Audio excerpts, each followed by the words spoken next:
Bapak mohon maaf mengganggu waktunya. Iya. Saya ingin mengajukan permohonan izin mengenai kegiatan hari ini, yaitu implementasi materi kunci dari modul 1.4, yaitu tentang budaya positif. Nah, mungkin nanti saya juga mohon izin juga untuk mengajak rekan-rekan semuanya, karena di sini kan untuk mengadakan seminar kecil itu minimal ada 10 orang. Jadi nanti mohon izin untuk guru-guru menjadi pesertanya. Terima kasih atas kegiatan yang Ibu lakukan. Mudah-mudahan diberikan kelancaran. Amin. Secara langsung saya izinkan demi untuk kemajuan bersama. Amin.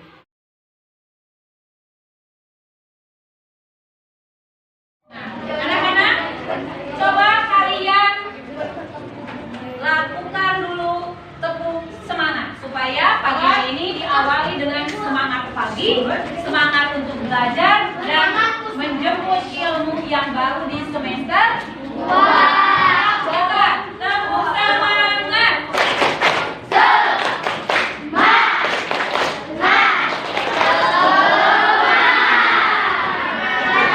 Masih ingat dengan profil pelajar Pancasila? Masih. Pimpin sama siapa? Yakin? Pimpin. Ya.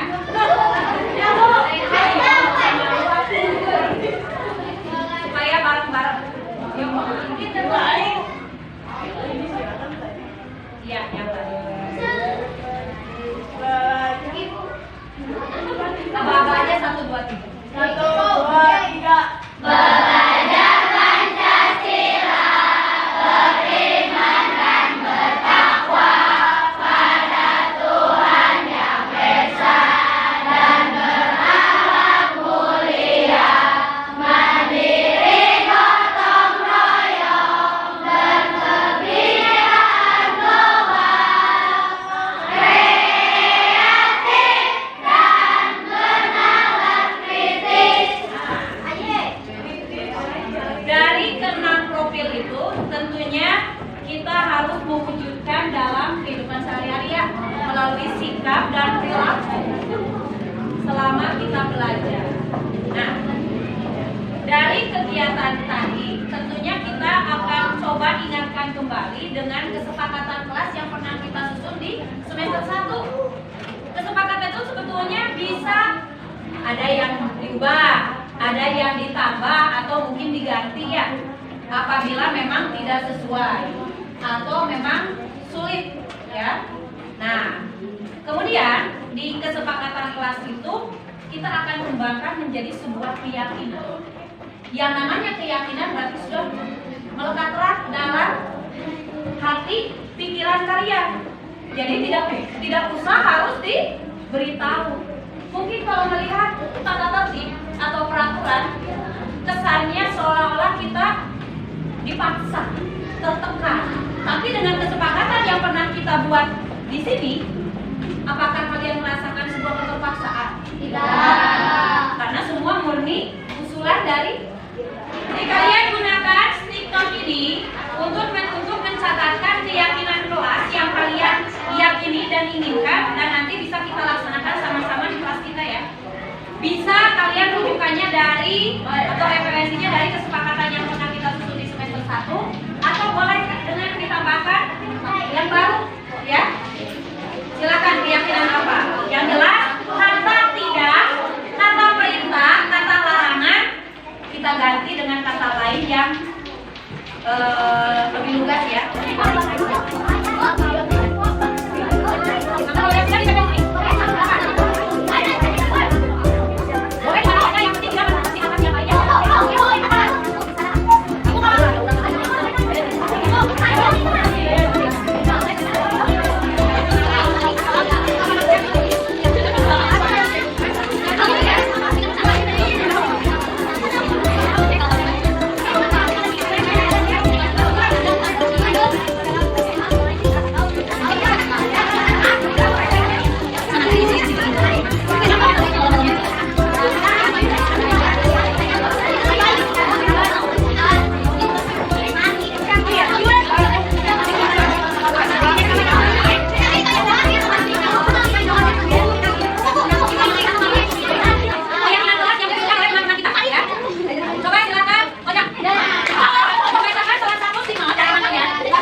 jangan asal-asal ya. Dan kita menasihati orang lain dengan kalimat ya.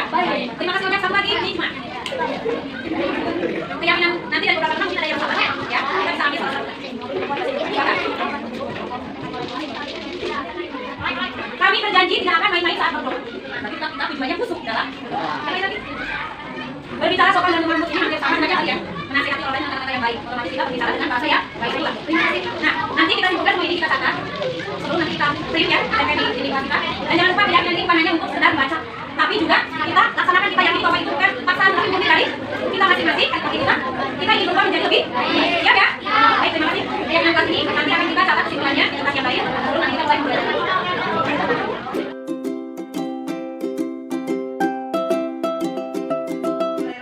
Assalamualaikum warahmatullahi wabarakatuh. Waalaikumsalam. Selamat siang dan salam sejahtera untuk kita semua. Yang terhormat Bapak Kepala Sekolah SD Negeri Cisea, yang kami hormati Bapak Ibu Guru SD Negeri Cisea, serta narasumber yang berbahagia. Alhamdulillah, puji dan syukur marilah kita panjatkan kehadirat Allah Subhanahu wa Ta'ala, yang mana pada hari ini kita dapat berkumpul dalam keadaan sehat walafiat. Salawat serta salam semoga selalu terlimpah curahkan kepada junjungan kita Nabi Muhammad SAW. Baik, pada hari ini Senin 9 Januari 2023 yang bertempat di kantor SD Negeri Cisea, kita akan bersama-sama melaksanakan seminar kecil berjudul Implementasi Materi Inti Modul 1.4 Budaya Positif. Di sini saya akan memperkenalkan diri terlebih dahulu. Saya Ikrimah Kolbiah sebagai moderator. Kemudian ada notulen dan operator, ada Bu Siti Fatimah Ahmad, serta narasumber kita yaitu Ibu Erni Wantini Widaningsih. Baik, untuk selanjutnya, untuk mengefektifkan waktu, kita langsung saja kepada pembahasan yang akan diberikan oleh Ibu Erni. Kepada Ibu Erni, saya persilakan. Terima kasih atas kesempatannya. Mohon maaf saya berdiri. Assalamualaikum warahmatullahi wabarakatuh. Alhamdulillah pada kesempatan ini saya telah diberikan kesempatan untuk berbagi ilmu dari hasil PGP Angkatan 7 yang 2,5 bulan ini sudah saya ikuti dari awal kemarin. Kebetulan bulan Desember penyelesaian dari modul 1 yang terdiri dari 4 sub, dari modul 1.1 sampai 1.4, dan ini merupakan salah satu bentuk aksi nyata yang saya laksanakan di sekolah tempat saya bekerja di sini, yaitu SD Cisea, untuk menyampaikan implementasi dari konsep-konsep inti apa saja dari materi modul 1.4, yaitu tentang budaya positif. Mungkin di sini saya juga akan sedikit menyampaikan, nanti ada keterkaitan antara beberapa materi di modul sebelumnya sebelum ke modul ini. Mudah-mudahan nanti dari koneksi antar materi dari mulai modul 1.1 yaitu filosofi Ki Hajar Dewantara, kemudian modul 1.2 nilai dan peran guru penggerak, serta modul 1.3 yaitu visi guru penggerak, hingga sekarang yang terakhir yaitu 1.4 yaitu budaya positif. Mudah-mudahan nanti kita bisa menyusun langkah dan strategi apa saja yang cocok kita laksanakan di sekolah kita untuk mengembangkan budaya positif di sekolah. Karena budaya positif itu bukan hanya untuk siswa, tapi untuk kita juga sebagai pendidik, untuk menciptakan budaya positif yang keterkaitannya nanti dengan keberpihakan pada murid. Berikutnya. Di sini ada koneksi antar materi budaya positif. Jika kita melihat dari filosofi pemikiran Ki Hajar Dewantara mengenai tujuan pendidikan nasional, tentunya di sini pendidikan itu merupakan salah satu cara memberikan tuntunan terhadap kodrat anak, baik itu kodrat secara alam ataupun kodrat zaman. Nah, di sini tujuannya untuk mencapai kebahagiaan dan keselamatan dalam hidup bermasyarakat. Apabila kita kaitkan dengan pembelajaran kita di sekolah, tentunya ini menyangkut dengan pembelajaran yang berpusat pada siswa atau berpihak pada murid. Sebetulnya kita semua sudah menerapkan hal itu, mungkin kita tidak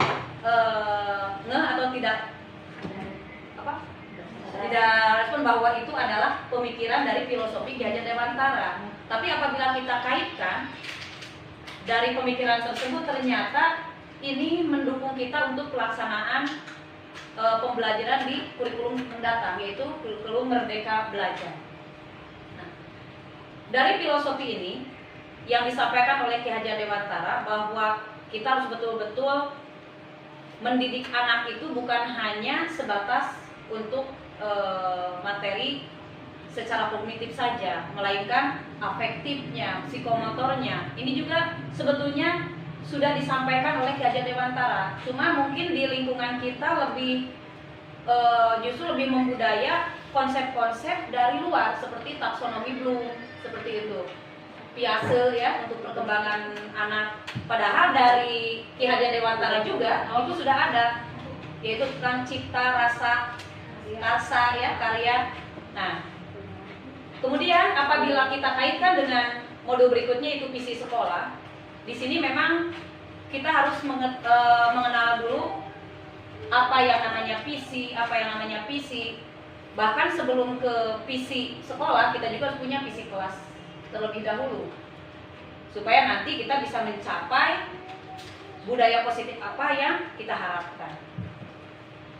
Nanti di visi sekolah kita bisa menggunakan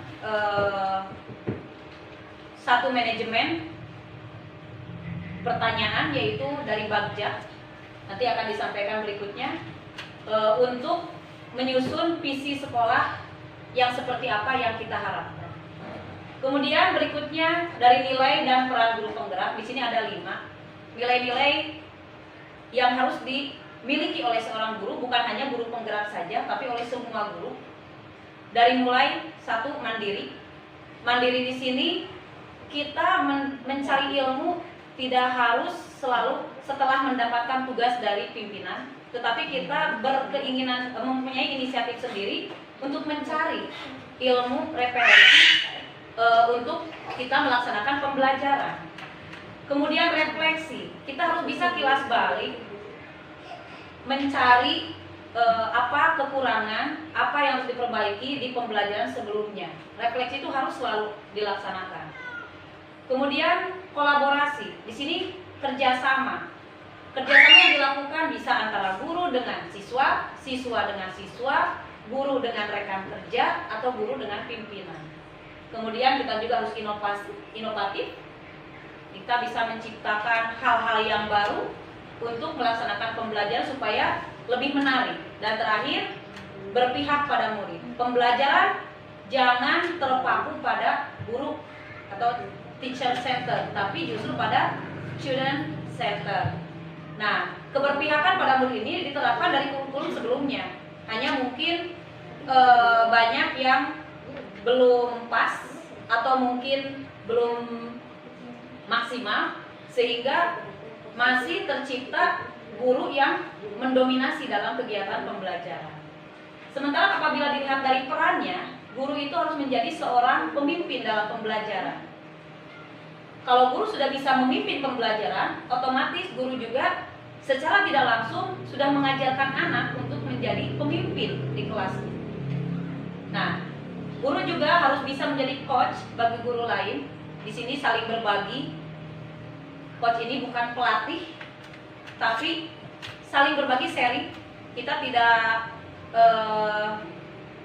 terpaku apakah rekan kita itu lebih senior atau junior, pengetahuannya lebih tinggi atau tidak, tapi kita tetap saling berbagi karena kebermanfaatan ilmunya itu, bukan karena posisi subjeknya.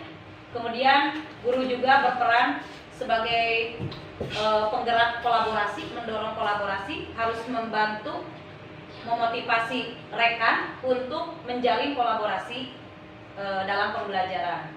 Dan terakhir, peran guru yaitu menggerakkan komunitas praktisi. Kebetulan kita di Gugus 5 punya komunitas praktisi yaitu KKG.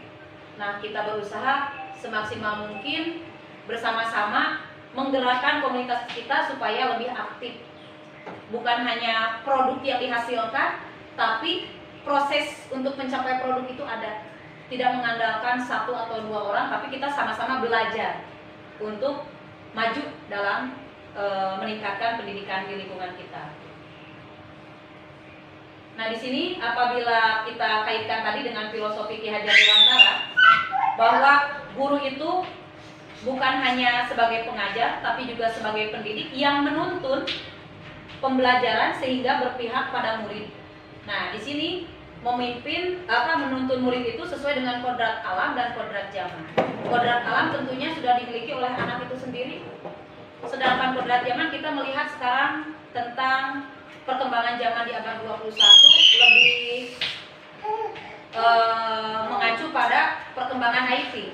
Nah, kita sebagai guru berusaha sebisa mungkin menyampaikan pembelajaran itu tidak monoton, kemudian kekinian, dengan materinya pun sama kontennya yang berkaitan dengan peristiwa atau kejadian saat ini, supaya nanti bisa diaktualisasikan oleh anak di kehidupan sehari-hari lebih mudah. Nah, nanti ini bisa menumbuhkan karakter positif yang kuat pada diri anak. Nah, tadi kembali lagi ke nilai dan peran guru penggerak. Di sini antara nilai dan peran banyak sekali keterkaitannya. Kita harus paham dulu ini. Tidak kompetensi guru itu bukan hanya yang 4, mulai dari kompetensi pedagogi, sosial, kepribadian, emosional, bukan hanya itu saja, tapi ada tambahannya ini. Walaupun di sini tercantum nilai dan peran guru penggerak, kita semua adalah penggerak. Walaupun mungkin ada yang mengikuti PGP, ada juga yang belum, mudah-mudahan kedepannya segera menyusul, tapi kita harus memiliki ini. Nilai dan peran ini harus kita tanamkan kuat dalam hati kita dulu, supaya kita bisa menerapkannya dalam pembelajaran kita sehari-hari kepada anak-anak. Berikutnya, nah, ketika kita ingin menyusun sebuah visi, kita sebagai guru harus memahami dulu karakter dari lingkungan sekolah kita. Tugas kita yaitu menemukan apa saja sih aset-aset yang ada pada sekolah kita, kekuatan apa saja yang kita miliki, yang harus kita kembangkan sebagai ciri khas dari sekolah kita. Nah, penerapan ini bisa kita coba nanti dengan salah satunya yaitu penerapan inquiry apresiatif atau IA. Ini adalah salah satu manajemen atau sebuah pendekatan secara kolaborasi untuk mengetahui kondisi suatu organisasi atau komunitas. Ini untuk mengembangkan perilaku suatu organisasi dengan pengajuan pertanyaan dalam Bagja. Bagja itu singkatan dari B, buat pertanyaan. Di sini kita harus mengenali apa sih karakter atau ciri khas yang terdapat di SDN Ciseah yang bisa kita anggap sebuah keunggulan atau ikon, supaya orang tua tertarik mendaftarkan siswanya di sini. Kemudian kita bisa mengembangkan karakter itu menjadi lebih luas dan membudaya. Nah, nanti di tahap yang pertama yaitu dibuat pertanyaan. Kita mengenali dulu aset dan kekuatan apa yang kita miliki di sini. Kemudian kita berlanjut ke A. Yang pertama yaitu ambil pelajaran. Diambil pembelajaran itu adalah tahapan lanjutan dari buat pertanyaan. Kita menentukan langkah apa saja yang harus sekiranya akan kita lakukan ke depannya. Nanti baru ke G. Di sini gali impian. Kita menginginkan apa? Harapan apa saja yang kita inginkan supaya apa yang kita harapkan itu bisa menjadi sebuah visi di sekolah. Kemudian J, jabarkan rencana. Kita susun, kita rinci langkah-langkah apa saja. Mungkin tadi di bagian ambil pertanyaan kita kan melaksanakan ada survei atau mungkin ada wawancara baik dengan kepala sekolah, kemudian dengan stakeholder di sekolah, rekan-rekan. Nanti bisa dilanjutkan digali impian apa yang diinginkan, dijabarkan rencana, kita paparkan penjelasannya, langkah-langkahnya apa saja yang akan kita lakukan. Nah, nanti terakhir ada terakhir yaitu atur eksekusi. Disinilah kita membutuhkan dukungan baik dari pimpinan di sekolah, kemudian komite atau rekan-rekan guru, bahkan mungkin pengawas pembina bisa ikut serta di sini memberikan arahannya. Kita berkolaborasi di atur eksekusi untuk menentukan visi apa yang harus kita susun demi kemajuan sekolah itu. Nah, berkaitan dengan pembelajaran yang diharapkan berpihak pada murid sesuai dengan filosofi KHD, kita mengacu pada trilogi pendidikan. Tentunya Bapak Ibu masih ingat dan sudah melekat pada diri kita tentang trilogi pendidikan ini, yaitu Ingarso Sung Tulodo, Ing Madio Mangunkarso, dan Tuturi Handayani. Kita memberikan teladan, bukan hanya untuk anak, tetapi untuk rekan-rekan pun kita sama, saling memberikan teladan yang baik. Kemudian di samping kita membangun semangat sama-sama, dan di belakang kita memberikan dorongan atau memberikan motivasi untuk tumbuh kembangnya. Nah, diharapkan kita bisa menuntun mereka menjadi pribadi yang lebih baik lagi, yang terampil, akhlak mulia, kemudian bijaksana. Dan dari sini kita bisa menyusun visi diri atau visi guru serta visi sekolah sesuai dengan pemikiran KHD. Berikutnya, Bu. Nah, di sini apabila kita simpulkan dengan tujuan pendidikan, ternyata tujuan pendidikan itu tidak bisa terlepas dari pembiasaan yang baik, yaitu budaya positif. Budaya positif di sekolah di sini menerapkan konsep-konsep disiplin positif, motivasi perilaku manusia, nanti bisa berupa hukuman atau mungkin penghargaan. Kemudian kita juga dikaitkan juga dengan posisi kontrol restitusi. Di sini kita akan belajar menangani kasus itu dengan segitiga restitusi. Kemudian kita menyusun juga keyakinan sekolah atau keyakinan kelas. Nah, di budaya positif ada yang perlu Bapak Ibu ketahui, mungkin istilah yang sekarang apabila berkaitan dengan yang namanya tata tertib atau peraturan sekolah, itu terkadang memberikan kesan tuntutan yang harus dan tidak boleh tidak harus dilaksanakan atau ditaati. Namun ternyata itu memberikan dampak yang kurang baik terhadap perkembangan emosional dari siswa, dari murid kita, karena adanya tekanan atau pemaksaan, mau tidak mau harus. Nah, sekarang peraturan kelas itu bisa kita ubah istilahnya, dan termasuk nanti poin-poinnya kita bisa ubah dengan nama kesepakatan kelas. Nanti isi dari yang namanya kesepakatan itu adalah apa-apa saja yang harus dipatuhi oleh anak-anak, tapi berdasarkan dari ide mereka masing-masing. Sehingga apabila ada salah satunya yang melanggar atau menyimpang dari kesepakatan, mereka sanggup melaksanakan konsekuensi atau sanksi berdasarkan kesepakatan. Nah, sekarang kesepakatan lebih disusun ke arah yang dengan kalimat yang lebih positif lagi, yaitu namanya keyakinan kelas. Keyakinan kelas itu tahapan lebih tinggi dari kesepakatan, karena bukan hanya tertulis saja, namun sudah melekat pada diri anak masing-masing, dan itu betul-betul keinginan mereka.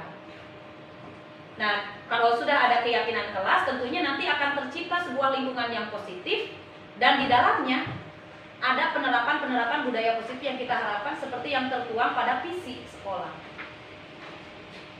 Nah, di sini ada beberapa strategi untuk menciptakan budaya positif di sekolah. Dimulai kita dari penerapan disiplin positif.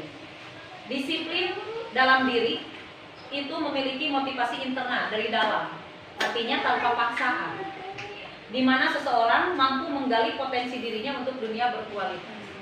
Kita mungkin sering menghadapi berbagai kasus anak-anak,